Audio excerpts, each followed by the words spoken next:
Reka pajika. No e chorno decrypt paji. Nyanye fo unkanuba mo be ko ote pajin kalama be kana ya boniaka de temps en temps ko mumbe. Ko nyere ga jatemene oboraka.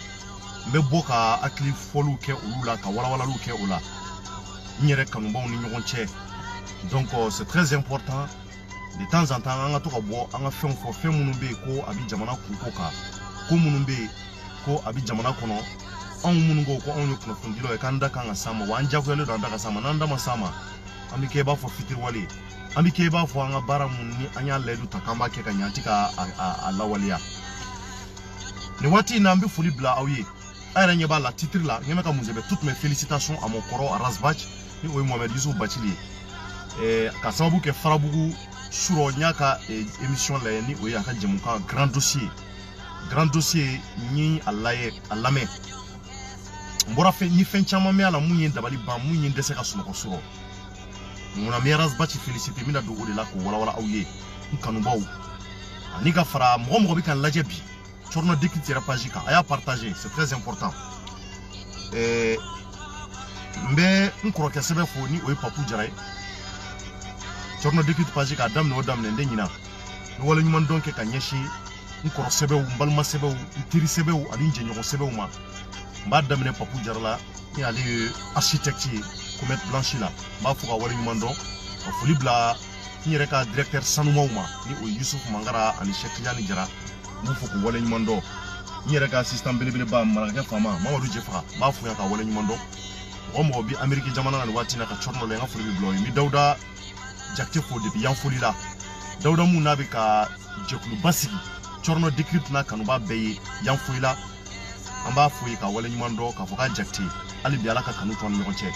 mi yurusukaw fo lu ben wule tout le temps wa fuli bi bla yurusukaw e kuchala ka o me awfo sikaso ani kataka fo yelimani ni o no yi kaimara ni yelimani ka befo jongaga kata tambagara ani kata jonkulani ni o yinyere terke sebe ka duguye Mamadou Samasamba foyi ka wala nyumando depuis français jamanaka ni wati na pourquoi toutes mes félicitations à mon koro Rasbach. C'est très important, fin d'OB, on a souligné quoi, c'est très important, c'est très important. Parce que, Mali Tiseka Jo, Ngaloka de, Ango Fonyokoy de, Mali Tiseka Jo Ngaloka. Nanko Malika Jo, ami tien foli. Tien de Kain, ou tien de Bato Mali Bonokola. Ni Srana, Baranasku d'OB à Dabla, Ikata fin d'OK. Ni Ikara tien folaye, Jamana Kanukama. Tien fo al nabi yere kunka al nabi yere balmado kunka a tien fo c'est très important fitri waliya may wallahi fitri waliya may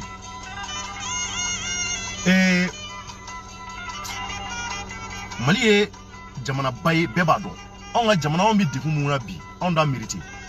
on ga tien fo nyogo ya bi diku muna bi Mali kono ya Malion wallahi auta mériter non auta mériter jamana chaman bi anga kusani o jamana wi jamana badeni bi an kirefa an amemunu anga kusamuni sa an shuga kusamuni yere mais ulu ba an nye kwa imani isigi ki réfléchir tout le temps idu subu kashi imana ko do me dongo do idu subu kashi inni bi tien kwa on yere kuma fundila munu bi an bi ko chama ya nyena ko do bi an de se ka fo parce amba fo nanya kuma fo abina ni juli boy dugu kono abina ni kasara jamana kono donc on bara ba yamaria kuma do la anga bara nga ke nyeni sere nga kana ke cheni sere o de on wala nyine dungodo on bodi ke dungodo à l'ouverture média là amena ni sujet muni ba sura à sujet là on essaie d'abord de bien analyser ces sujets ensemble toute l'équipe baby sigi ami sujet nous jate mine taramena sujet mu bo taratna nani kasara doyi jamana kono est-ce que abina nani here doyi wa na faj memba ko kofe nga abi muza on remonde suru yere nga abi na faj menye jamana kono abi munye jamana diunye on bi jate mine ko deka ouverture média la yana nga kuma kwa mon ami Rasbach félicité sur grand dossier là il y a grand dossier là mais Farabugu ko wayro Rasbach ko que ça m'a trop plu il faut qu'on souligne il a tout fait pour être en contact avec c'est-à-dire avec les habitants de Farabugu donc ko badi wa sonere chorno j'ai tout fait pour que ni Farabugu ka habitants nga se ka bla contacter là ni mo mi ñogon soro uluga dugu fle ni ma fli ko aka 45 ou bien aka 5 ou aka 5 o bébé kolon kono na abe kolon ne de la ta kolon kono ndi la ka fo wati muna au moment que ni comédiens ni artistes ni fɛnw mi taga pour aller faire leur promotion donc an mi taga yen mi kolon na donc kosɛbɛ mi caman dɔ kolon kɔnɔ n b'a dɔn u bɛ baara mun na u bɛ dekun mun na yen n yɛrɛ ni paysans de la ka sigi ka baro kɛ u ko walayi cɔrɔnɔ anw bɛ dekun mun na yan n'a sɔrɔla ko bɛ k'an ɲɛma ko engrais bɛ di an ɲɛma anw minnu filɛ yan nɔ walayi bilayi anw man ka ye nin ɲani na quoi anw man ka ye nin ɲani na c'est très important cɛ nin kuma fɔ n ye j'ai vu réellement que Mali kɔnɔ ya bibi na ko dɔ bɛ fɔ ka su donc mi kolon kɔnɔ na dɔn nin ko in kɛlen farabugu moi j'ai tout fait pour essayer de vraiment d'être en contact avec ces gens u yɛrɛ ka se ka kuma quoi dekun parce que olu de bɛ yen anw bɛ fɛn fɛn fɔ yan parce que anw bɛ Bamako yan anw dalen bɛ Bamako yan bon maa caman b'a fɔ ko mun anw tɛ se ka taa yen an bɛ se ka taa yen cogo di tant que sécurité yɛrɛ tɛ i bɛ taa farabugu cogo di a ka di ne ye ka taa farabugu bi o moi ça me plaît aujourd'hui n ka taa farabugu pour que ni farabugukaw ka se ka sigi ka kuma mais i tɛ se ka kɛ farabugu tant que vraiment sécurité yɛrɛ tɛ yen lakana tɛ yen i bɛ taa mun ɲini n'i taara yen kɔrɔ n k'o kɔrɔ ye k'i yɛrɛ faga su ye n'i sara yen c'est que toi même tu as cherché i ka sa yen maintenant pourquoi mi Razbachi féliciter n y'o de fɔ n ka kuma na j'ai tout fait pour que ni ninnu ka se ka contact ninnu ma se ka contact mais Razbachi y'a fɔ ka kuma na kunu VOA Africa ni olu filɛ Amérique la voix de l'Amérique n bi n yɛrɛ kɔrɔsɛbɛ fɔ ka wale ɲuman na n'o ye Moribo ye n b'a fɔ ni Moribo bɛ ɲɔgɔn dɔn Segu ka don n yɛrɛ Segu ka an bɛɛ bɛ ɲɔgɔn dɔn kɔrɔsɛbɛ don hali don min na CEDEAO mɔgɔw nana o y'a sɔrɔ M5 mɔgɔw ka ko bunnen don a bɔra fo États-Unis ka na kunnafoni ɲini fo Mali la yan an ye ɲɔgɔn sɔrɔ hôtel Sheraton na c'est un bon journaliste il aime son pays an b'a fɔ ka wale ɲuman dɔn Amérique ale de y'a gɛlɛya cogo bɛɛ ka se ka Razbachi ni dugulamɔgɔ ninnu bila contact la a fana ye Segu ka i b'a fɔ ne ye Segu ka ye cogo min na n b'a lajɛ ka Cheikh fana fo Cheikh Chero ni o ni Moribo yɛrɛ bɛɛ baara kɛ ɲɔgɔn fɛ États-Unis Cheikh c'est un grand basketteur aussi Washington n b'a fɔ ka wale ɲuman dɔn nin kuma in c'est important Moribo kɛra sababu ye ka Razbachi ni habitants bila contact la a ye habitants ka kuma lamɛn surɔ ne y'a lamɛn ne ma se ka sunɔgɔ parce que jamana kanu bɛ n na jamana in a ka di n ye ne yɛrɛ bɛ sunɔgɔ hɛrɛ kɔnɔ bi Bamako n bɛ wuli n bɛ na n ka baarakɛyɔrɔ la tranquillité dan hɛrɛ kɔnɔ mais n b'a ye k'a fɔ ne balima wɛrɛw dan bɛ yɔrɔ dɔ la lakanabaliya bɛ yen u dɛsɛ bɛ ka sunɔgɔ bana c'est à dire que bana bɛ dɔw la furandaya fɛ fɛn caman dekun caman bɛ yen n'u b'a dekun kɔnɔ bi alhamdulilayi anw bɛ hɛrɛ la yan bi Bamako anw bɛ Ala fo k'Ala barika da nka an balimaw don maliyɛnw don est-ce que u kan ka kɛ bolo kɔfɛ fɛn wa Razbachi kɛra sababu ye ka se ka bɔ ko dɔ o y'a sɔrɔ ne yɛrɛ tun bɛ dutu la ko la ne yɛrɛ tun bɛ dutu la n bɛ dutu jumɛn na n ko tari a fɔra ko dumuni taara di farabugukaw ma dumuni est-ce que dumuni taara di farabugukaw ma wa est-ce que dumuni taara d'u ma n k'an y'a kuma mɛn c'est à dire que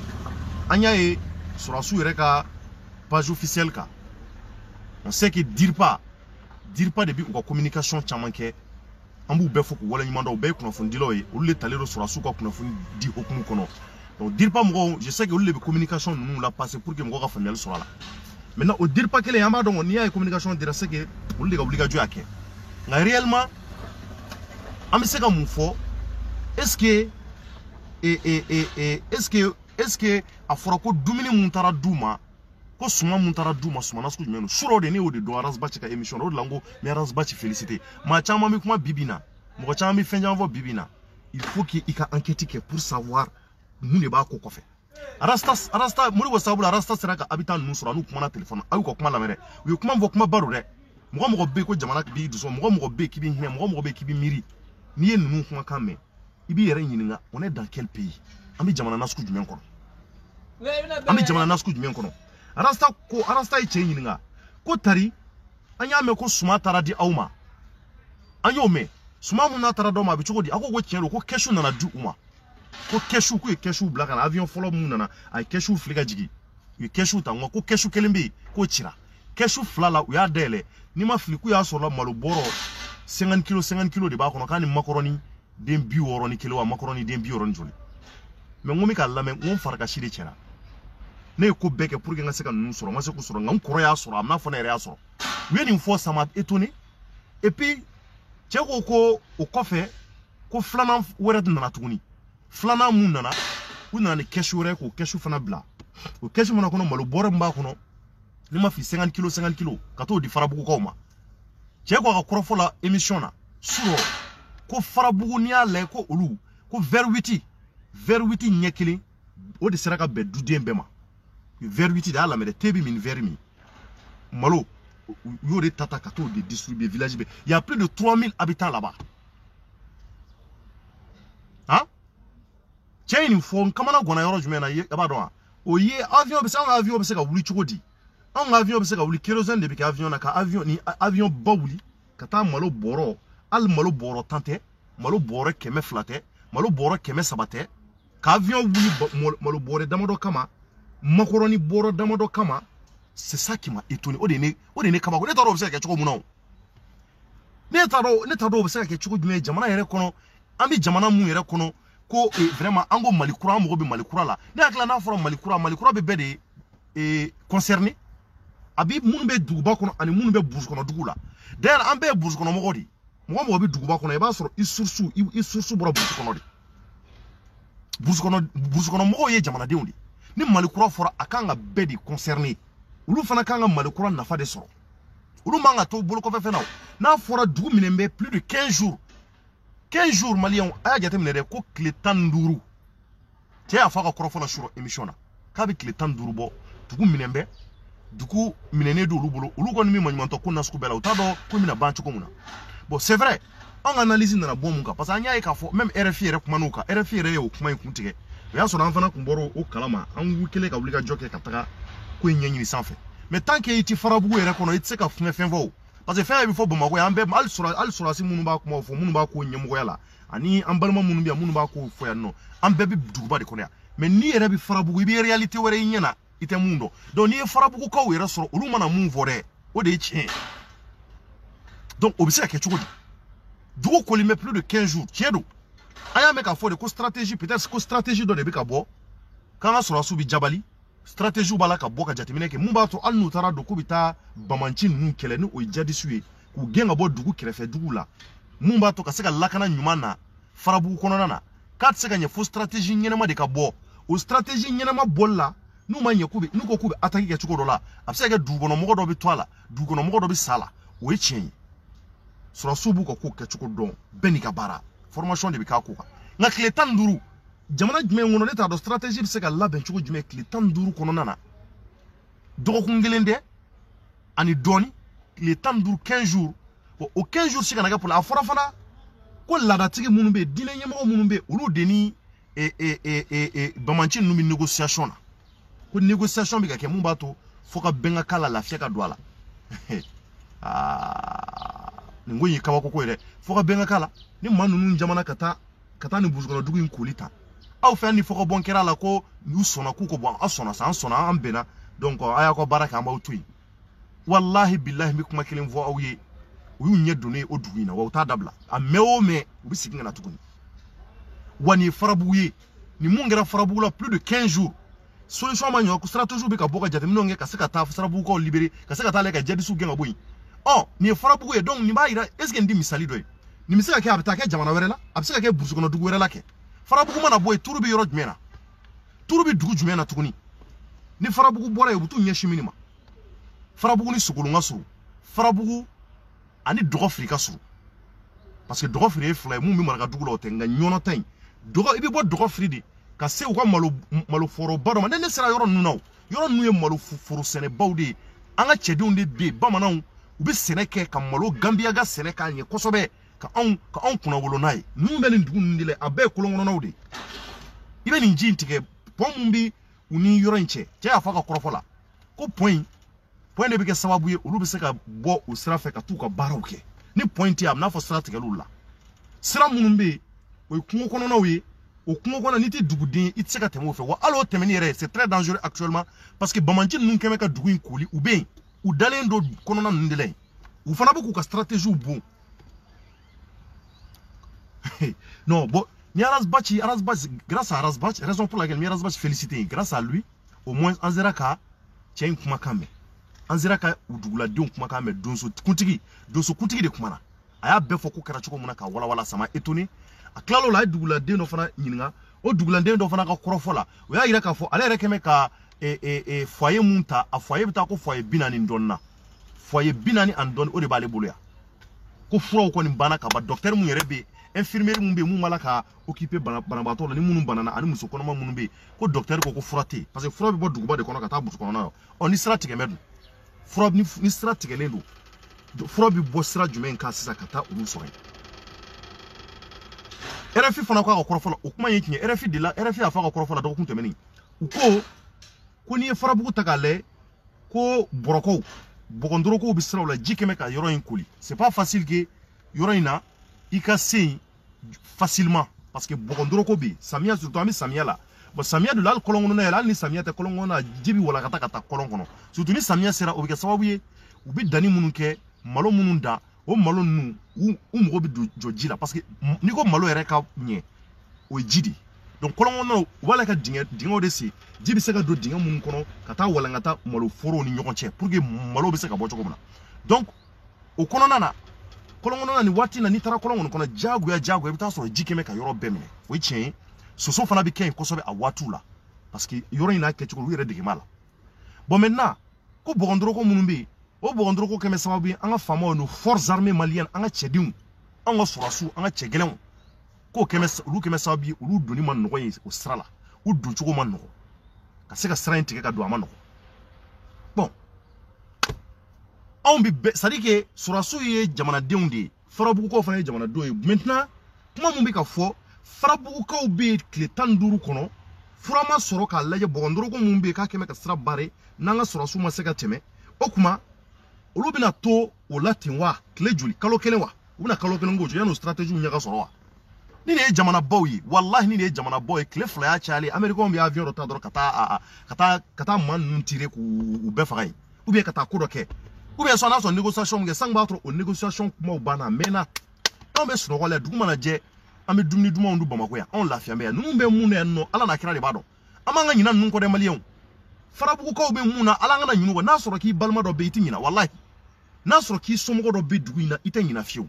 n'a sɔrɔ k'i woloba i yɛrɛ woloba ou bien i yɛrɛ wolofa dɔ taara k'a bɛ taa ci dɔ la dugu in kɔnɔ ala y'a kɛ nin ko in kɛra k'a to yen dugu nana kori bilahi talahi i tɛ sunɔgɔ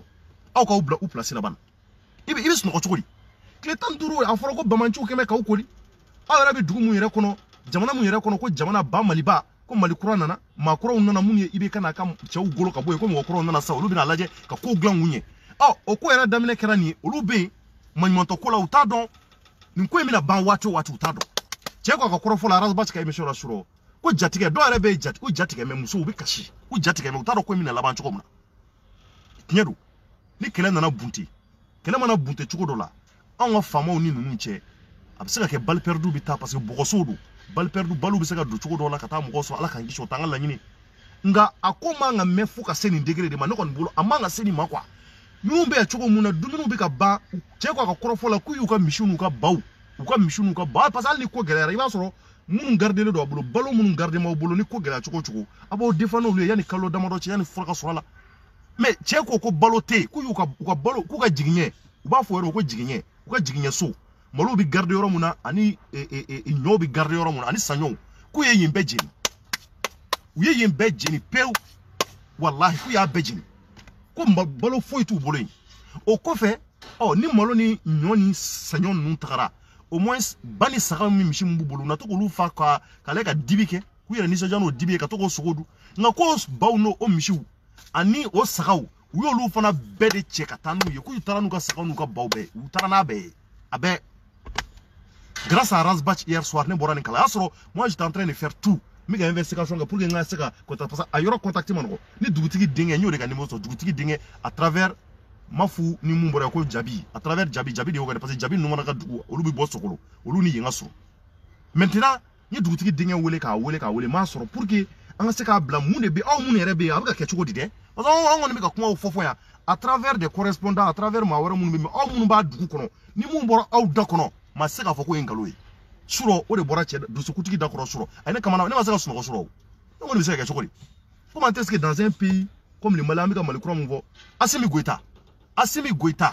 Wage Assimi Goïta n b'aw wele yan a ye kuma dɔ fɔ an ye a ye fɛn dɔ fɔ an ye an bɛ se ka mun faamuya kuma dɔ ka fɔ ou bien ko dɔ ka kɛ an ka ye anw dabali kɔni banna anw dabali banna pewu kuma t'an da yɛrɛ nin bɛ se ka kɛ cogo di plus de 15 jours anw y'a mɛn ala tun mɛnna dɔgɔkun daminɛ ko libération est en cours an y'o de mɛn ko libération bi sen na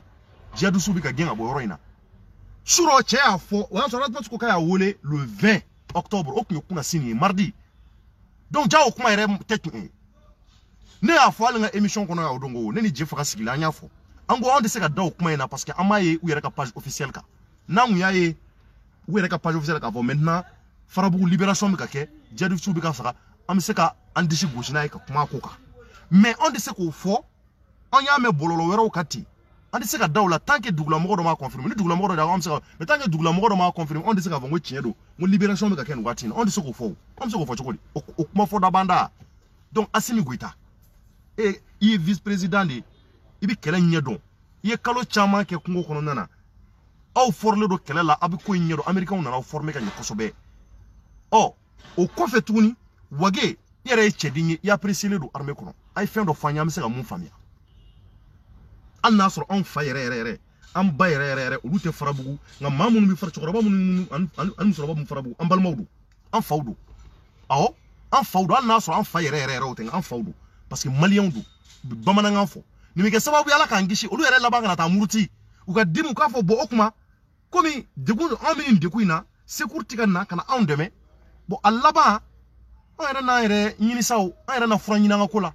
dozo kutiki ko kunu shuro arasbat kele ka émission no ako ko dugu do bu krefela ni mafli ko lu dugu yere donso de commencer à ku yere défend bon ni ay dogono jamana na won ko inde kra dogono jamana yere la bajangara ni tara bajangara ni ko bita bajangara bi ni sevare chat ki klinga bita bajangara sevare sara ni bajangara sara bita be donso chama jole ma gitronda on nu nyoy marfa bubu u yere ku ko korobala ko nu mu yere lakana ko emisra mu ga kama no u yere bu ga chedun deme no les forces armées bu banga sura su debe donc mon na foko lu franga marfa bla bo o be ga mais il faut que jamana don vana ka ka fo maintenant l'armée est très solide c'est-à-dire que avion B on est c'est-à-dire andi et ka fo ka mi fait on ga anto etuni an be maintenant actuellement ni ko mun ngera doro ambi ta doro kata benyina bo malikura mun fora ambi ko lenga na fora o malikura adamine anana damine ni chugoya la farabuku ko ni an woni ami hamuna shu ambi hamuna kli non ma kuma farabuku ka malion ami ke fitri wali jamana deundu nya fo kuma na ni yere somo do be yere fado yere ba iwolo ba obi oduina wallahi teseka sunko wallahi billahi an blue place laban e bi dugu yere ni ataka laje ngani segu manja ka bo dugu ngono kata kana segu ibi markala chatike kana markala yere ni segu che 80 à peu près et quelques kilomètres ni go bo markala ki klinga ta nyono sizani srafle masina srafle bi klinga ta nyono fe nyono ni jabali sran nu amanjaw ni ko nu bebi segu kono di okoro nu do segu kono shuko na dugu sajadu na wujo be sakadu eni ko labana ta farabugu nana koli eni nana jannu na wi farabugu koli ka kletando wafo anya ni vana famia ni ma ira ka fo peut-être amseka anyo wore ese yoro wore fo prévu de ka ira farapu ka ke ko avion ka tani avion mbe ka ta jona solution do ka ke jona solution do ka ke ni no museka tota kletando mais c'est trop hein cheka ka kuma na ko musukono mo be shura yafo kwambalma do be u banane do duminité demsenu ngacha hein ubina tota abina continuer ta wo mu yen fo ka ma beka ko avion tara suma duma ambe ni sojara ambe to kere fo nere afon journal la mo ni sojara mo armée tara dumini mendo che ya wala shuro dozo kutigi ko malo ni ya malo be fa mali watita at 100 kg borofla ke 100 kg borofla ani doni ode do obisa ke chukudi avion be se ka wuli ka kérosène ke avion kunturu kono kata malo borofli ka sigi non ça c'est grave quoi voilà ça dit que on dit me wala quoi avion be se ka wuli chukudi kata malo bore down an macaroni et puis tu macaroni carton il faut macaroni paquet ko chekote ko ma inventé cheko ko macaroni paquet ko carton te ko macaroni paquet yo deta ko lu yere ajate ko macaroni paquet ka bena macaroni bi woroni kelema onen ala na krache nimse ke chokodi nimi famia chokoji me nimse ke chokoji me et puis ko ka ke kanganda di amse ka ndadi ninka nango malikura vraiment akadanye ka anga au munu nana fangala ka au deme akadanye vraiment ka se ka communication nyinema ke pour que fanga nere ba fanga kuma na ngo ambeka bo anga wuli ka joke makura mun équipe kura mun nan angu jugoro matonto parce que ni o resura ou mission kono malien be resura kalo tan sheki ngono ko chama se ka yelema nga mo bi fen folo mununa o ti dore o folo lakana di lakana yɛrɛ ka kɛ folo parce que ni lakana te ni y'a mi bita sɛnɛ kɛ sege lakana de be ɲɛ ni y'a mi bita kalan kɛ sege lakana de be ni y'a mɛ iko i bi wuli ka jɔ kɛ ka taa jɛgɛ mɔ lakana de be ni lakana sabatira sa mo wakili bi sigi mo lakana kɔfɛ u ka justice bila sen kan n'o ye sariya kɛcogo ɲuman ye n'o kɛra ka ɲɛ sa k'a fɔ ni mɔgɔ n'i ye kolangolo kɛ faama t'a la fanta ta i bi datugu kaso la n'o kɛra bɛɛ bi siran a ka fɔ n'i ye nin kɛ ko bi bɔ a la nka maliyɛn an delimɛ mun na ni ko kɛra fɛn ti bɔ a la o de ye mɔgɔ caman jala jɔ justice la parce que wari bɛ n bolo hali ni n ye ko kɛ ko ti bɔ a la parce que miliyari bɛ n bolo n bɛ taa 200 n b'ale ka juge wele ou bien ka procureur wele dɔrɔn k'a fɔ bon monsieur le juge ou bien monsieur le procureur ale i ka 100 millions minɛ i k'a bila i kunna i ka ko in datugu o y'a bannen n'o dabilala k'a ye k'a fɔ hali n'o b'i bolo i bɛ minɛ i bɛ datugu i ye ɲangili ko min kɛ a bɛ kɛ o a bɛ dabila sisan wa jugew fana k'a lajɛ ani maa minnu ye ko bɛ sariya tigɛ olu fana k'a lajɛ ni mun kɛra ko i ni datuguli ka kan i ka datugu ni mun ni datuguli ma ka bɛnkanni fana ka dabila o ye kuma filanan ye sabanan o ye jumɛn ye l'éducation n'o y'an ka kalanko ye ni kalan fana ɲɛna sisan k'o ɲɛ k'an ka denmisɛnninw ka kalanko dilan ka ɲɛ ka ko bɛɛ bila sen kan naani n'a ka dafa élection na a banna an mago bɛ nin de la kalo 18 kɔnɔ bilahi maliyɛn ne cɔrɔ de bɛ k'a fɔ ye ne cɔrɔ de bɛ k'a fɔ ye lakana de y'a fɔlɔfɔlɔ ye depuis yanni transition ka sigi n y'a fɔ émission na cɔrɔ décrypte émission kɔnɔ n ka mago bɛ mun fɔlɔ la nin transition in kɔnɔ parce que kalo 18 ka dɔgɔ ministre ninnu tɛna se k'a bɛɛ kɛ o ala ko an ka tiɲɛ fɔ u tɛna se k'a bɛɛ kɛ kalo 18 kɔnɔ nka kalo 18 kɔnɔ défi mun kan ka lancer o ti dɔwɛrɛ ye dɛ défi c'est à dire que défi bɛɛ la mun kan ka lancer yɛrɛ fɛn naani don n y'a fɔ n ka kuma la la sécurité kɔfɛ sécurité kɔfɛ justice kɔfɛ l'éducation kɔfɛ u ka élection labɛn ka ɲɛ ni nin naani kɛra maliyɛnw y'a ye ko nin kɛra kalo 18 kɔnɔ i b'a ye san tɔ minnu min na ko an bɛ président kura mun sɔrɔ a bɛ kɛ président lakika ye ɔ ko tɔw bɛɛ bɛ ɲɛ sisan sɛnɛ bɛ ɲɛ santé bɛ ɲɛ fɛn bɛɛ bɛ ɲɛ mais transition daminɛ filɛ dɛ farabugukaw maliyɛnw ko tile 15 u bɛ yen u bɛɛ tile 15 u ye mun dun sɔgɔmada in na jɔnni b'o dɔn cɛ ko vers 8 fako kelen u taara o de di famille bɛɛ ma pour que bɛɛ ka se k'a sɔrɔ vers 8 i bɛ t'o kɛ tulu jumɛn na k'i b'o dilan k'o dun n'i ka denbaya ye maa 30 ye n'i ka denbaya ye mɔgɔ 60 ye e bɛ taa vers 8 fa cogo di malo la vers 8 o bɛ se ka maa joli fa hali ne bɛ n dɛgɛ fɔlɔ lɔgɔma ɲɛ kelen o ye ne kɔnɔ falen ye o bɛ se ka kɛ cogo di han ko de kɛra cɛ ye o de fɔ ko kɛra o bɛ se ka kɛ cogo di avion ka wuli ka taa malo bɔrɔ damadɔ dɔrɔn fili ka jigin mais ça c'est grave ça c'est très très grave hali jamana wɛrɛ mɔgɔw man kan ka nin mɛn nin bɛ se ka kɛ cogo jumɛn han ko tulu ka taa tulu fili u kan ani makɔrɔni bon de taara di u ma ka segin non vraiment Assimi Goïta i kɛra an ka vice président kura ye Bandaw c'est e de kɛra le nouveau président de la transition Mokhtar Wane e de ye marabolo ɲɛmaa ye maliyɛnw ko k'u bɛ ka aw lajɛ wa u dalen don aw la u dan b'aw la maa tɛ se ka da maa la gansan na maa tɛ se ka tigɛ mɔgɔ la gansan na walahi i bɛ da mɔgɔ la n'a ye ko dɔ de kɛ i b'a fɔ i dara la parce que a ye nin kɛ n ɲɛna n y'a ye i bɛ tigɛ mɔgɔ la n'i y'a ye ko dɔ kɛra mun ma ɲɛ i b'a fɔ karisa a ye nin fɔ nka ma k'a ta sɔn n tigɛra la an b'o caman ye o an tɛ denmisɛnnin ye o kow kɛra ka tɛmɛ o bi ma diɲɛ da o an ɲɛ b'aw la dɛ farabugukaw bɛ dekun na mun de kɛmɛ n'a sɔrɔ stratégie bɛ ka labɛn o kuma stratégie tile 15 wa kalo kelen an bɛ n'o kɔnɔ stratégie ka ban wa k'o ka bila sen kan ka sɔrɔ ka taa bamaci ninnu gɛn wa ni deliliw bɛ senna ko dugutigilakaw ani laadalakaw ani ka fara laadatigiw kan k'olu bɛ delili la mun b'a to bamaci ninnu ka se ka sabali tari o y'a kɛcogo ye wa n'o kɛra aw dalen b'a la k'a fɔ ni bamaci ninnu sɔnna ko an sɔnna an yafara dɔn a y'aw ka baara kɛ an bɛ sira in fɛ k'u tɛ segin ka na tuguni u bɛ na wala u bɛ na ne kɔni b'a dɔn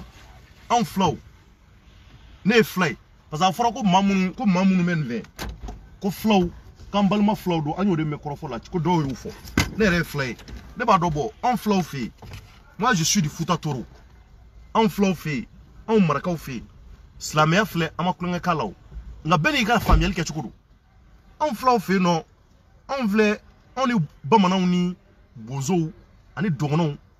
siya damadɔ bɛ yen sinankunya b'a n'olu ni ɲɔgɔn cɛ a mɛnna o tɛ bi ko ye ko kɛra cogo o cogo i b'a sɔrɔ fura bɛ sɔrɔ a la nka cɛ k'a ka kɔrɔfɔ la sura arasaba tigɛ émission na k'u y'a sɔrɔ ko den dɔ de salen kun don k'o de y'u dusu bɔ k'u y'a sɔrɔ filaden dɔ sa k'o de y'u dusu bɔ quoi k'u dusu bɔ o de la k'o de ye ko tɔ bɛ juguya bon no kera mais Clétandou ça c'est trop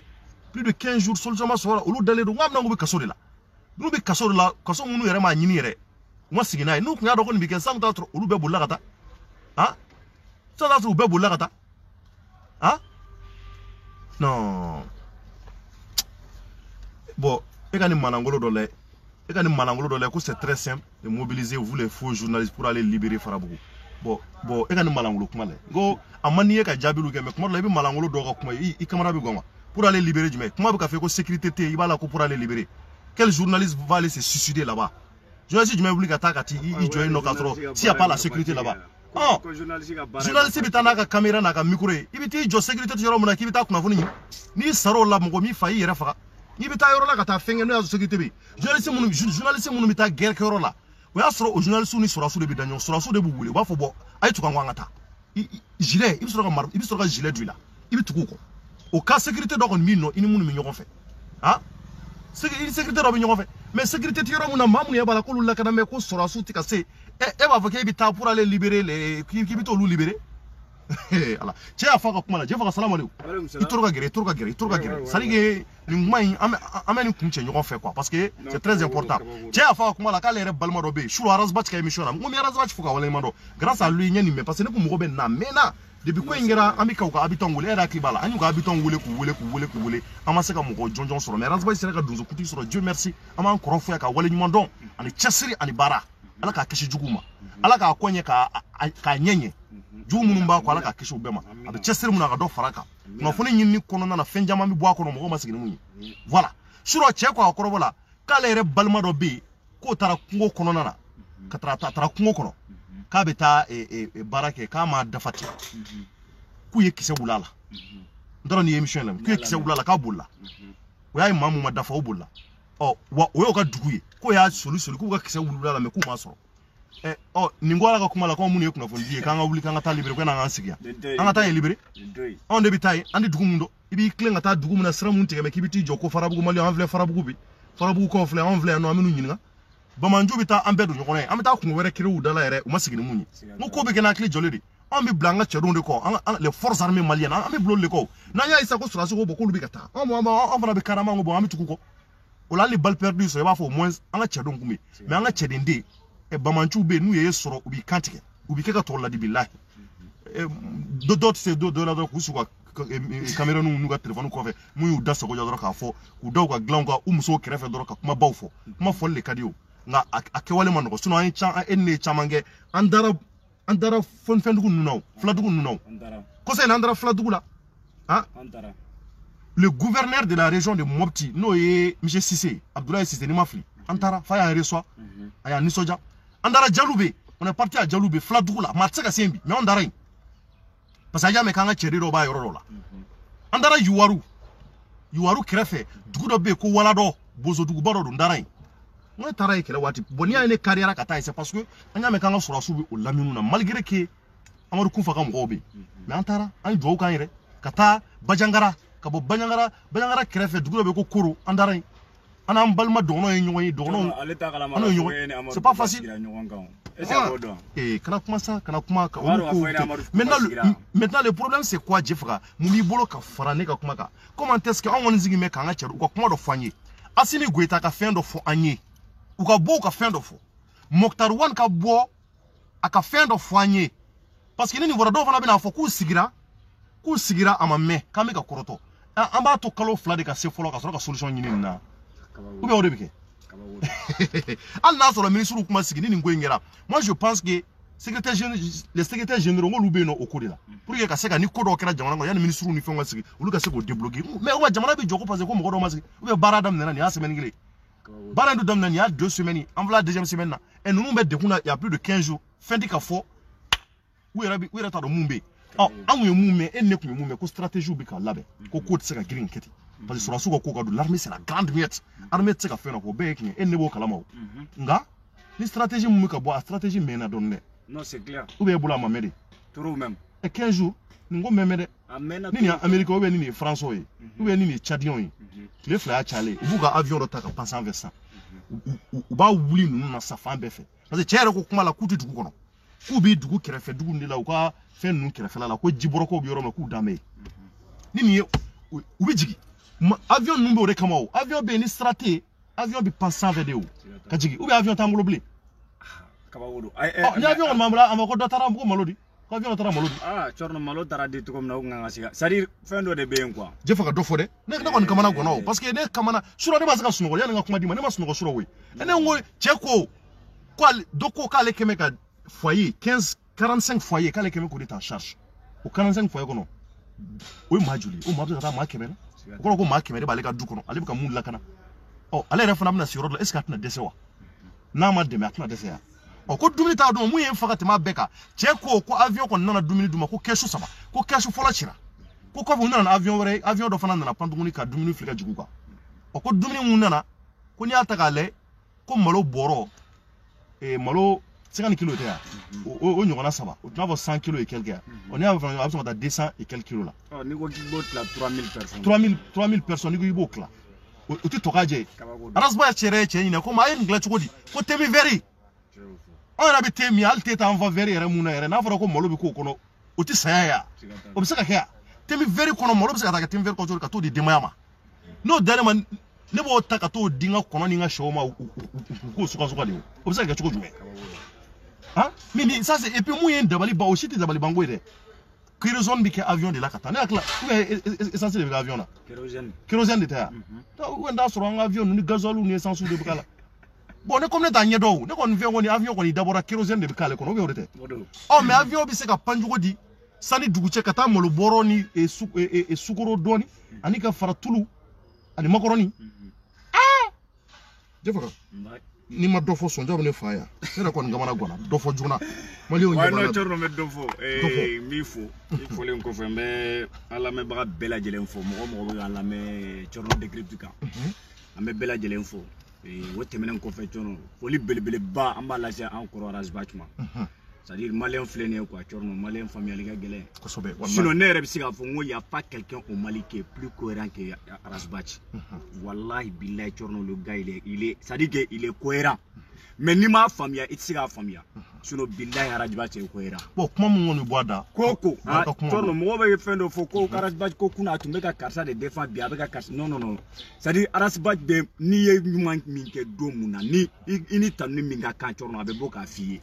domuna ni munke na manya be boka fo ikani yoro mina mufo o de cohérence mu mi ga ma chama mbla file tatu ngafia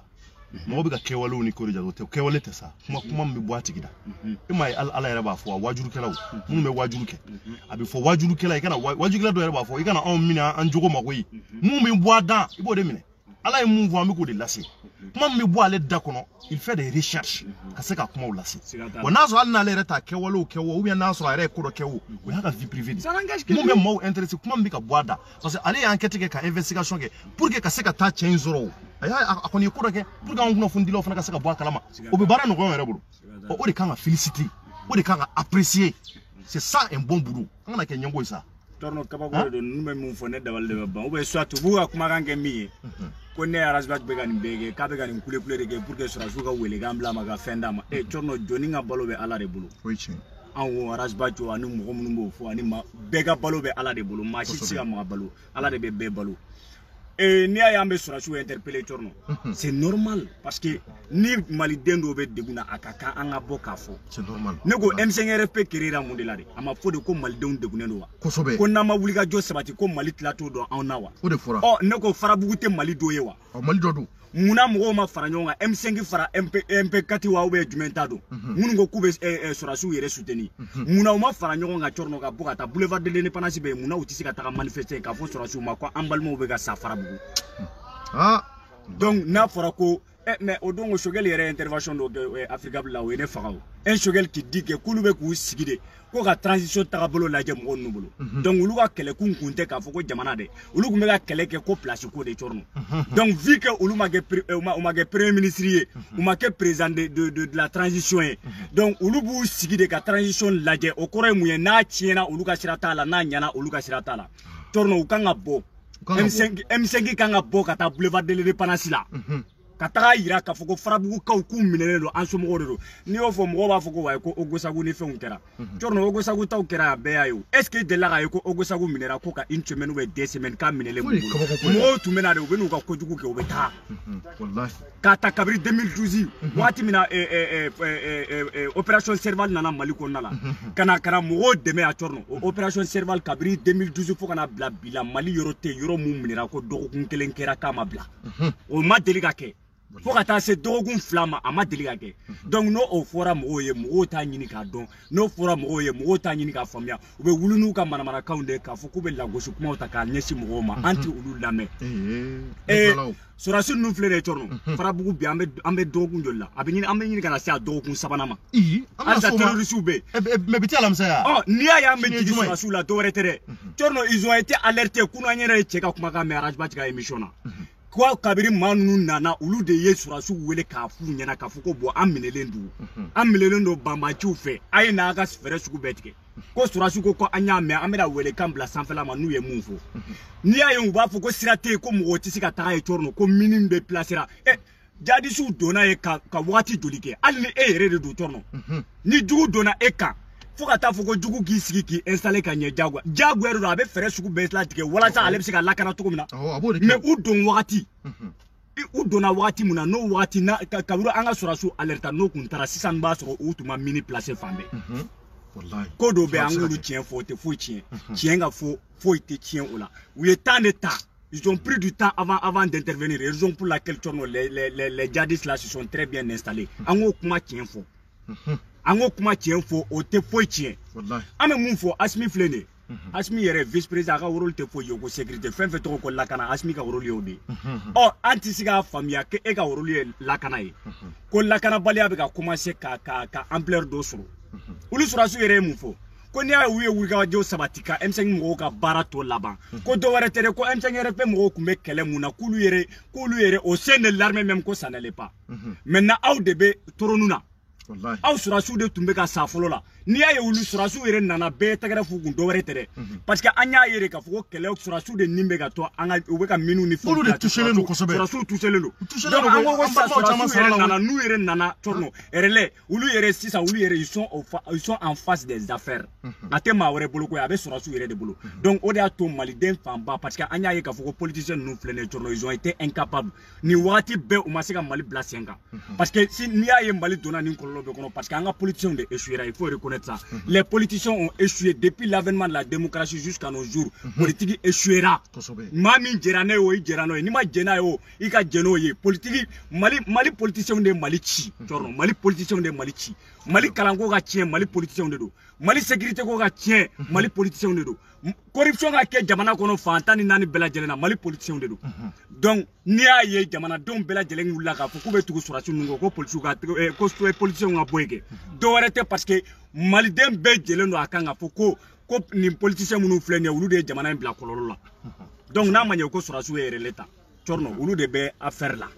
ni problème ye Mali sɔrɔ bi surtout lakana yan fan fɛ jagoya de don an bɛ wuli ka adresse Sorasiw la jagoya an ka devoir de ye ka wuli ka Sorasiw ka la kunnafoni n'u tɛ mun kalama k'a f'u ɲɛna n'u bɛ mun kalama ka cɛsiri sinon cɔrɔnɔ maa si tɛ diɲɛ kɔnɔ bi na maliyɛn den tɛ yen hali n'i kɛra fatɔ de ye hali n'i kɛra lakalagatɔ ye n'a bɔra jihadistes ninnu yɛrɛ la dɛ o maliyɛn tɛ yen min b'a fɔ ko wayi ko ale ka laɲini ye ko Sorasiw ka échouer maa si ka laɲini t'o ye an bɛɛ ka laɲini ye de Sorasiw ka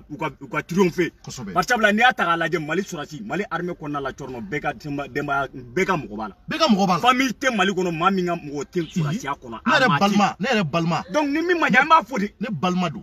ne yɛrɛ balima ne frère o sara kɛlɛ in na e ni ne don a dɔw yɛrɛ ne n'a denw tun bɛ ɲɔgɔn kan an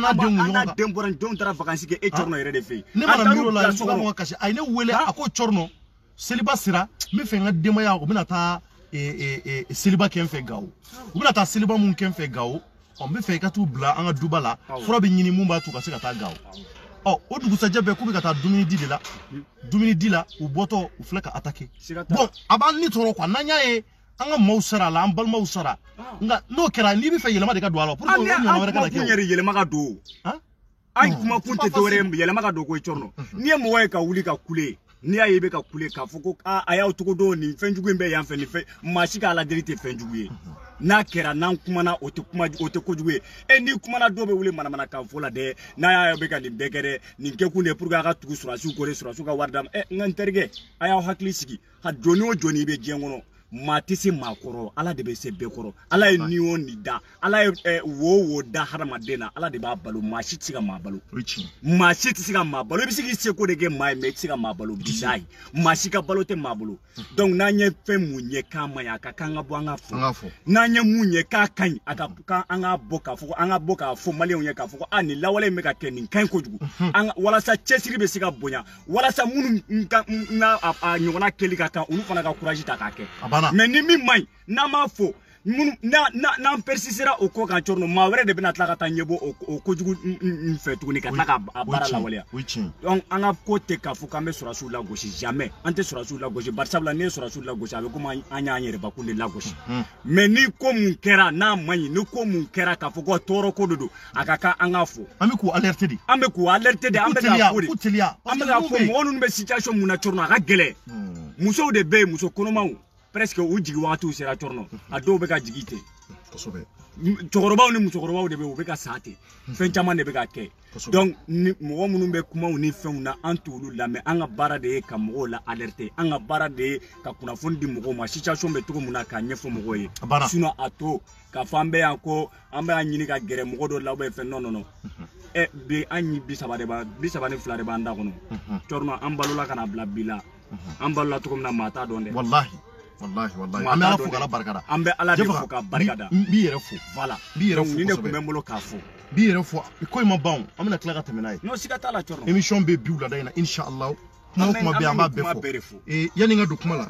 ɲɛ bɛ dɔ la dɔ bɔra k'a fɔ sa ko vous êtes des comédiens comme Arazba ɲɛ bɛ dɔ la yɔrɔ n y'a fɔ n di commentaire ninnu fɛn o an bɛna tila k'ale bloquer sisan siga t'a la fo si lahara jɔn an n'ale tɛ ɲɔgɔn ye si lahara jɔn don tuguni parce que ni anw ye comédien ye i bɛn'i sigi k'an lamɛn mun na mɔgɔw b'u ka jamanajɔ kuma na i n'a mi jɔ ko comédien e yɛrɛ ɲɔgɔnna comédien bɛ mɔgɔw bɛ jamanajɔ kuma la an balimaw bɛ dekun na au lieu k'i ka hakilata dɔ fɔ i ka dugawu k'u ye i bɛn'i jɔ ko des comédiens comme Arazba ko kuma jumɛn bɛ yan a bɛ ka f'i ye de ko mun kɛra surɔ a baara ɲɛna a don ɲɛna de a ɲɛna de cɛ ye kuma mun fɔ surɔ donsokuntigi ye mun fɔ f'i ka mɛn a ko wallahi an bɛ yan maɲumantɔ ko de la a y'an sama dugawu la Arazba k'a ka laɲini ye min ye ko bɛn o dun bɛ bɛn de kɔ dɛ bɛn de ka na mais bɛn fana tɛ se ka na ten o cogoyanin na tant que ko ma teliya ko ka teliya mais 15 jours o bɛnw ɲɛɲini bɛna taa kɛ sisan i bɛ taa ye dɔrɔn ko dɔ bɛ taa bɔ a kɔrɔ ala k'an kisi ala k'an kisi c'est à dire que Mali ko bɛ taa ne de cɔrɔ ni Mali la n'i ye tiɲɛ fɔ mun ye mɔgɔ b'a fɔ ko non k'i ɲɛngoya de b'i la ɲɛngoya jamana bɛ se ka taa nin kan ayi nin ko banna n'i y'a ye mun ye mun kojugu mun kɛ ko n'i y'a kuma fɔ dɔrɔn ko karisa ɲɛngoya de b'i la ou bien ko a b'a fɛ k'a ɲini ka fɛn dɔ de sɔrɔ k'a dun maa bɛ se ka maa balo wa maa si tɛ se ka mɔgɔ balo c'est à dire maliyɛn dɔw bɛ yen quoi kabako de don bilahi maliyɛnw bɛ aw fo mɔgɔ bɛ ka cɔrɔ dɔ décrypte yɛrɛ page officielle la n bɛ aw bɛɛ fo nin ye n yɛrɛ ka page personnelle n y'a fɔ aw ye n bɛ to ka barow k'a kan ka hakilataw fɔ o ni ouverture média plateau tɛ kelen ouverture média ta kunnafoniw bɛ di a kɛcogoya la anw ye homme de média ye an bɛ kuma jamana ko kan jamana kanu mun n'a b'an da kɔnɔ an b'o de fɔ ko k'a bɛ jamana kɔnɔ an bɛ kuma kan n'an ye fɛn ko mun ka kɛ jamana kɔnɔ k'an ma kuma kan o b'a yira k'a fɔ an ka baara an tɛ k'a lawaleya ka ɲɛ anw bɛ jamanadenw kunnafoni maa minnu fana bɛ yen ko ala ye fanga kalifa olu la bi k'olu dɛmɛ u ka baara kɛcogo la maliyɛnw farabugukaw an y'u sama dugawu la u bɛ kulekan na dɛ u bɛ ka kule dɛ u bɛ kule la maliyɛnw n'a sɔrɔ an zoma dɔ bɛ yen san b'a sɔrɔ an ye wulikajɔ sabati a ko la u bɛ kule la wulikajɔ wɛrɛ foyi tɛ se ka sabati an bɛ alerte de kɛ an b'an ka jamana ɲɛmaaw kɔrɔkɔri maa minnu bɛ yen ko fanga b'u bolo nin waati in na k'a daminɛ bandaw la bandaw mun ale n'ale le nouveau président de la transition a sigira don min na an ye tɛgɛrɛ fɔ an ko ni cɛ in ye cɛ gɛlɛn ye a tɛ sɔn manamana ko ma Assimi Goïta ale vice président ye an y'a mɛn ko Assimi Goïta maliyɛnw k'a tɛ sɔn manamana ko ma dɛ ale bɛ kungo kɔnɔna na a bɛ ka juguw bunte wallahi k'a formé do ka ɲa n'a ka cɛdenw n'olu sera kɛnɛ o kɛnɛ kan ko maaw jaabi tigɛ ye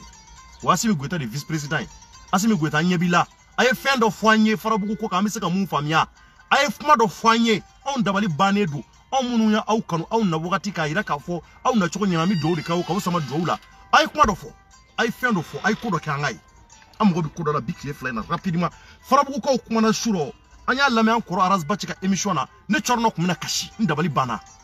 nin bɛ se ka kɛ cogo di ala kana yɛrɛ kisi ala k'an kisi ni n'an dɔ la kelen wulila sa k'an bɛ taa k'i bɛ taa mission na i taar'i yɛrɛ sɔrɔ yɔrɔ in na ko nin ko in kɛra k'i to yen o tɛ si bannen ya i bɛ t'o maɲumantɔ ko n'o kasi la i b'a sɔrɔ tɔw bɛ sɛ dun ni buru dun na yan ani kafew k'o min Bamakɔ yan o t'a dɔn hali fiɲɛ wulila o de y'a to n'an ma hakili to ɲɔgɔn na o kɔrɔ ka di jamanaden ɲɛnama ye dɛ n'an ko Mali kura nin bɛɛ ye Mali kura de ye il faut que jamana kanu ka kɛ an dusukun la an dusukun an kɛr an ka jamana kanu yɛrɛ k'an dusukun na fɔlɔ fɔlɔ o de ye baara fɔlɔ ye o de ka ɲi tant qu'o t'an dusukun na foyi tɛ se ka ɲɛ jamana in kɔnɔ an k'o tiɲɛ fɔ ɲɔgɔn ye Faransi filɛ nin France c'est-à-dire que Faransi olu ka Notre Dame ni ma fɔ Notre Dame de tɛ yan u ka yɔrɔ dɔ ma jeni yan o yɔrɔ in jenina Faransiw taar'u jɔ ka kasi maa ma sa dɛ yɔrɔ dɔrɔn jenina u taar'u jɔ ka kasi bɛɛ taar'i ka solidarité yira jamana ye maaw minɛnen don 15 jours hali n'i t'a dɔn ko fiɲɛ wulila Bamakɔ yan i bɛ mobili boli ou bien i bɛ ka moto boli ka dugu cɛ tigɛ bɛɛ bɛ yɛlɛ dɔw bɛ gɛrɛnsigi la i bɛ taa sɔrɔ i b'a kalama ko Farabugu de minɛna Farabugu minɛnen don a ka ca ni nin ye Farabugu a minɛnen don a ka ca ni semaine kelen u b'o kuma fɔ dɔrɔn a banna u bɛ wuli u taa n'u mɔgɔ mɔgɔ taara mun yɛrɛ kɛra yɛrɛ sɔrɔ n ye fɛn dɔ mɛn yɛrɛ paraît-il que Dili Narayan fan fɛ Dili ye tɔrɔ ko jarisiw bɛ munumunu na ye k'u bɛ k'u menacer k'a f'u ɲɛna ko u kana mawuludu organiser Dili ye nɔ Dili fɛn ka dugu la mais n bɛna Siri